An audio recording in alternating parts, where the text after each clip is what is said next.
গাজীপুরের বিভিন্ন স্থান থেকে আন্তজেলা ডাকাত দলের মূল হোতা সহ ৬ সক্রিয় সদস্যকে গ্রেপ্তার করেছে র্যাব-১। ডাকাতির বিপুল পরিমাণ স্বর্ণ ও অর্থ উদ্ধার করা হয়েছে। এ নিয়ে র্যাব মিডিয়া সেন্টারে ব্রিফ করছেন, সেখানে আমরা চলে যাচ্ছি সরাসরি। তারা সবাই এই হত্যাকাণ্ডের সাথে প্রত্যক্ষ এবং পরোক্ষভাবে জড়িত থাকার কথা তারা স্বীকার করে নিয়েছিল। শাহজাহান মিয়া, যে কিনা আফরোজা বেগমের স্বামী, তাদের সাথে গত ৮ বছর আগে তারা বিয়ে করে এবং তাদের একটা প্রেমের একটা বৈবাহিক সম্পর্ক ছিল। ভিকটিম আফরোজা শালনার একটি পোশাক শিল্পে সে কাজ করত এবং তার হাজব্যান্ড মোহাম্মদ শাহজাহান একটি ইস্পাত কারখানা সে কর্মী হিসেবে কাজে কর্মরত ছিল। বিবাহের পর থেকেই তাদের মধ্যে আসলে সাংসারিক বনিবনাটা হচ্ছিল না। বিভিন্ন সময় তাদের মধ্যে ঝগড়াঝাটি লেগেই ছিল এবং অনেক সময় শাহজাহান মিয়া তার স্ত্রীর কাছে যৌতুকের টাকা চেয়ে মানসিক এবং শারীরিক দুইভাবেই তাকে অত্যাচার করত। শাহজাহান মিয়া প্রাথমিক হিসেবে যেটা জানায় যে তার বাবা মারা যাওয়াতে সে অনেক আগে এই গাজীপুরে জামালপুর থেকে চলে এসেছিল তার মাকে সহ, এবং প্রথমে সে একটি রিক্সা চালানো রিক্সা কারখানা সে জয়েন করে বা রিক্সা চালাতো এবং পরবর্তীতে একটি সুতার মিলে সে কাজ করা শুরু করে। ওই সুতার মিলে কাজ করার শুরু থেকেই তার সাথে সম্পর্ক আফরোজা বেগমের।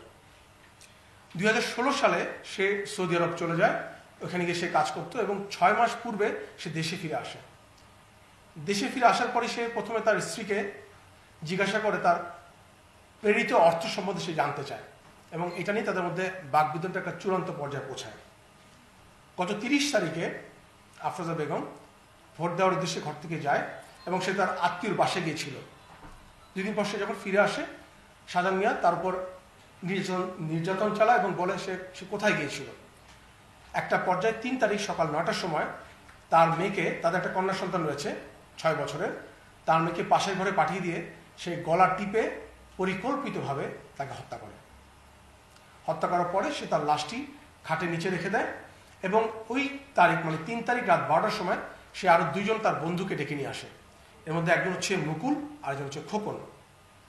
এই 2 জনকে সে মুকুলকে 4000 টাকা এবং খোকনকে 2500 টাকা দিয়েছিল বাসা থেকে 220 গজ দূরে একটি সেফটি ট্যাঙ্কির মধ্যে লাশটা ক্যারি করার জন্য। তারা 3 জন মিলে রাত 12টার সময় লাশটি নিয়ে যায়।